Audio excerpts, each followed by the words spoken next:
ایک معلم قرآن انتہائی نصیحت آموز واقعہ بیان کرتے ہوئے کہتے ہیں، ایک بچہ میرے پاس آیا جو مدرسے میں داخلہ لینے کا شدید خواہشمند تھا۔ میں نے اس سے پوچھا، بچے آپ کو قرآن کا کچھ حصہ زبانی یاد ہے؟ بچے نے کہا جی۔ میں نے اس کے امتحان لیتے ہوئے کہا، پھر آپ مجھے 30واں پارہ سنائیں۔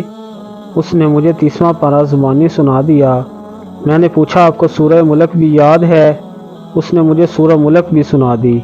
مجھے بڑا تعجب ہوا کہ اس چھوٹے سے بچے نے کم سنی کے باوجود قرآن کریم کا کچھ حصہ حفظ کیا ہوا ہے۔ میں نے اسے سورہ نحل سنانے کو کہا تو اسے وہ بھی یاد تھی۔ جو وہ میرے سوالات کا جواب دے رہا تھا، میری حیرانی بڑھتی جا رہی تھی۔ میں نے سوچا کہ اب اس سے بڑی سورت کے متعلق پوچھتے ہیں۔ میں نے کہا، آپ کو سورہ بقرہ بھی یاد ہے؟ اس نے ہاں میں جواب دیا اور ساتھ ہی کسی غلطی کے بغیر سورہ بقرہ بھی سنا ڈالی۔ میں نے متعجب ہو کر پوچھا، بچے لگتا ہے آپ نے پورا قرآن حفظ کر رکھا ہے؟ اس نے کہا جی۔ یہ سنتے ہی فرط مسرت سے میری زبان سے بے ساختہ سبحان اللہ، ماشاء اللہ، تبارک اللہ کے الفاظ ادا ہونا شروع ہو گئے۔ میں نے اس سے کہا، آپ کل میرے دفتر آ جائیں اور ساتھ اپنے سرپرست کو بھی لیتے آئیں۔ میں بچے کے جانے کے بعد حیرت و استعجاب کے سمندر میں ڈوبا رہا اور دل میں تانے بانے بنتا رہا کہ یقیناً اس کے والد صاحب دین کے پابند، نیک سیرت اور قرآن سے شدید محبت رکھنے والے ہوں گے، جس کے نتیجے میں اس نے اپنے بچے کو اتنی چھوٹی عمر میں قرآن یاد کرا دیا ہے۔ مجھے اس وقت حیرانی کا شدید جھٹکا لگا جب وہ کل صبح اپنے والد صاحب کو لے کر آیا تو اس کی والد صاحب ظاہری شکل و صورت سے بالکل بھی سنت کے پابند نہیں لگ رہے تھے۔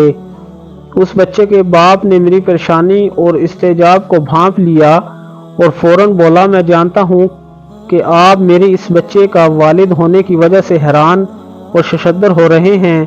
میں ابھی آپ کی حیرت ختم کیے دیتا ہوں۔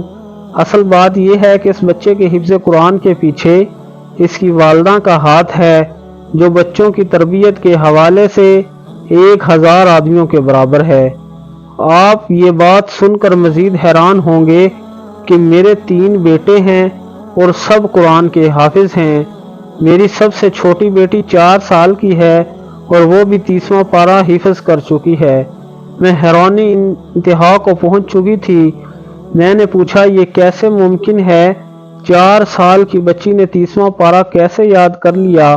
اس نے جواب دیا، بچوں کی والدہ کا طریقہ کار یہ ہے کہ جب بچہ بولنا شروع کرتا ہے تو وہ اسے قرآن یاد کروانا اور حفظ کرانے کا شوق دلانا شروع کر دیتی ہے اور بچوں کا مقابلہ کرواتی ہے اور کہتی ہے کہ جو سب سے پہلے یہ سورہ یاد کرے گا، رات کا کھانا اس کی پسند کا بنے گا۔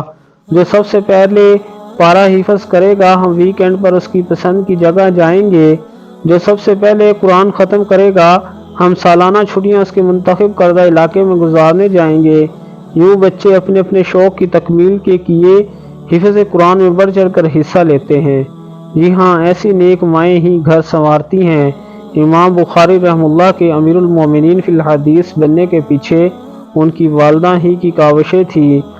امام شافعی رحمہ اللہ کے عظیم فقیہ و محدث بننے کے پیچھے ان کی والدہ ماجدہ کی جہود مسعودہ تھی۔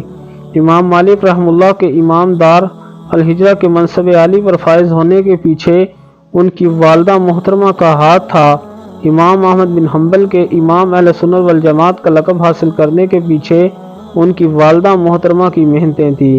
یاد رکھیے، نیک اور صالح عورت نصف معاشرہ نہیں ہوتی بلکہ معاشرے کی بنیاد اور ستون ہوتی ہیں۔ میری امت کی ماؤں کو معاشرے کو کرامت اور دین کے نور سے آراستہ افراد فراہم کرنے کے لیے امت بننے کی ضرورت ہے۔ اگر مائیں امت بننے کا تہیہ کر لیں تو قوم کو بام عروج پر پہنچنے سے کوئی نہیں روک سکتا۔